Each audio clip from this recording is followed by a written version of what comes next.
serving and advocating for people for 25 years, but I have only just realized why I'm so passionate about it.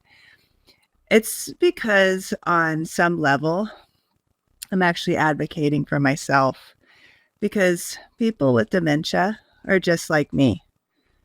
As humans, all of us have needs. We need food, shelter, we need water, of course. We also have needs for security, for connection, to express ourselves, and a long list of others as well. And we do best when our needs are met. But, sometimes it's hard to even understand what it is that we need, let alone try to tell other people about it. So, people with dementia and I often struggle to communicate what we need. We try, but our words fail us and we end up communicating with our behavior. So, like for me, this can look like passive aggressive comments, micromanaging my kids, picking fights with my family. I actually hate conflict, and I'm usually pretty good at avoiding it in most circumstances.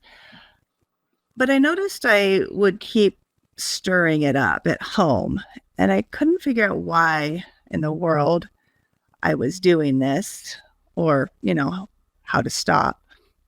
So I would talk to my therapist about it and tell her what was going on. I would tell her that my kids aren't listening to me and money's really tight and I'm really worried about my husband's health.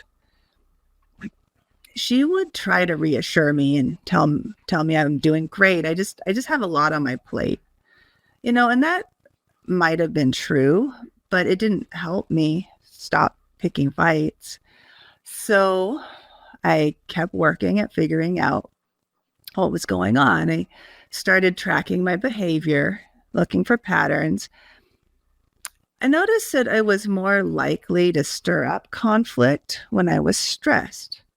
Oh, I learned stress management techniques. I learned to meditate, learned breathing techniques, started taking walks. These things would help in the moment, but the stress would keep coming back. And in some ways, I noticed that it seemed like I was almost more at ease when I had something really specific, something really big to stress about. Somebody was in the hospital or there was a bill too big to pay. It wasn't that I liked this feeling really, but at least I could understand my feelings. I felt like I could justify them. But the stress didn't go away when the stressors did. And I became an expert at finding things to stress about. How much longer is our savings going to last? We're going to lose our house? The kids aren't doing their homework. They're spending way too much time on their screens. Their future looks really bleak. We're not eating healthy enough. We're all heading towards preventable illness. So we save more money. We develop better habits. But if I couldn't find something to stress about, I'd create it. And there is nothing more stressful to me than fighting with my family. And that is where picking fights really served its purpose. But I didn't understand that, and I couldn't explain it to my therapist. All I could do was describe the symptoms. We're fighting a lot. I can't relax. I'm impatient. I'm stressed. I'm anxious. I'm depressed. I'm depleted. She couldn't help me because she couldn't see beyond my symptoms either. She couldn't see my core problem. And this is the same for people with dementia. When we address the symptoms, but we miss the core issue, the problems keep returning. So in people with dementia, their core issue is often just that their basic human needs are going unmet. They're in pain. They're uncomfortable. They're frightened. They're grieving. They're lonely. They're bored. but it doesn't look the way that we expect it to. And instead, it looks like what people often call behavioral symptoms of dementia. So this is, agitation, irritability, insomnia, paranoia, aggression. We hear that these are common in dementia, and often we just don't look any deeper. For me, stress and conflict were symptoms of my core issue. And it took a special storytelling course to give me the insight and the clarity I needed to uncover it. I had to examine very deep, uncomfortable, unconscious stories that I believed about myself. And it was hard. But when I did it, everything changed. And I could finally see how stress was serving me. It was giving me purpose. It was supporting my identity as a problem solver. Stirring up stress allowed me to avoid looking at things I didn't want to look at and to avoid feeling the emotions that I really didn't want to feel. It was tough, but it was very powerful because once I could see my core problem, I could finally address it directly. I didn't have to just chase the symptoms anymore. I made myself look into my own eyes and see what I didn't want to see, feel what I didn't want to feel. The transformation was remarkable. I had been devoting so much time and energy to stressing and worrying, and now I could access it for other uses. What's more, I could sleep, I could relax. I found my patience. I stopped picking fights. It changed my life. And this is the same for people with dementia. When the core issue is addressed, everything changes. I've seen this hundreds of times. Like when Terry moved into our memory care community, she would make the most outlandish accusations. She believed that the staff was placing bowls of feces around her room and then moving them before she could find them, just, to make her feel like she was crazy.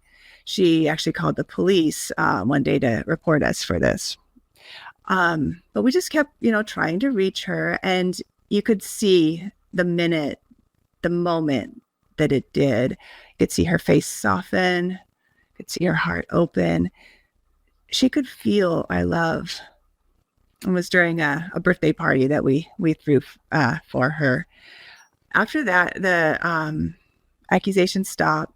In fact, she actually started ordering us flowers after that. We would laugh together. She would share her opinions. She was one of us. She belonged. Joyce came to us when she was still very high functioning, knowing that one day she was going to need more help. And she was right. Soon enough, she became more confused and more cranky. She started making very hurtful comments. And this would get worse in the afternoon. We noticed that she would also start making comments about her feet aching. So we started to schedule a massage for her after lunch every day. And it was just a quick foot rub from one of the caregivers, but we would present it to her as an appointment, which would get her to lay down in her bed, and just rubbing her feet helped her feet feel better. And it always put her to sleep just for a short little nap. When she would wake up, it was like night and day. She was refreshed. She was friendly. She was grateful. Her thinking had cleared up. It was just amazing. And the same with Hector. Hector was a retired watchmaker, and he'd been calm and loving throughout his entire life. But as his dementia progressed, he became more and more anxious, and he started really to cling to staff. He would follow us into other people's rooms. He would look for any excuse to ask for help. He was just desperate for reassurance. And of course, we would reassure him, but our words were lost as soon as they would hit his ears. So one day, a caregiver asked him to do a jigsaw puzzle together with her, and that was the beginning of Hector's new life. He enjoyed fitting the pieces together. It drew on his skills as a watchmaker. He gained enormous satisfaction and self confidence every time he completed one of the puzzles. So we made sure he had plenty of puzzles available. We would treat his masterpieces with reverence. A few times we would present him with awards in front of other people who would then applaud for him and for his accomplishments. And it would just, he felt so good. His sense of purpose and competence were fulfilled. He no longer needed that constant reassurance. I love seeing these transformations. Every time I do, something deep in me is reminded that it is possible. It is powerful to be understood. It's why I actively seek opportunities to translate the messages in people's behavior. Got my weekly group, my calls with caregivers and family members, the ABC Dementia course and community. So excited about the ABC Dementia course and community. It's a place where you can access the experts and the resources that you need, but it's more than a resource hub. It's a place where you can learn what you need to know about supporting someone with dementia. But it's more than education. It's a community of amazing people that can support you over the long term so that you don't have to waste your money and your energy and your precious time trying to figure this out on your own. We can do it together.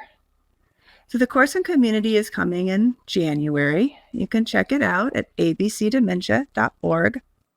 And in the meantime, please let me know, what behaviors are you struggling to understand? I'm more than happy to help, because honestly, it's not just you or even your person that I'm helping. It's also me. Thank you.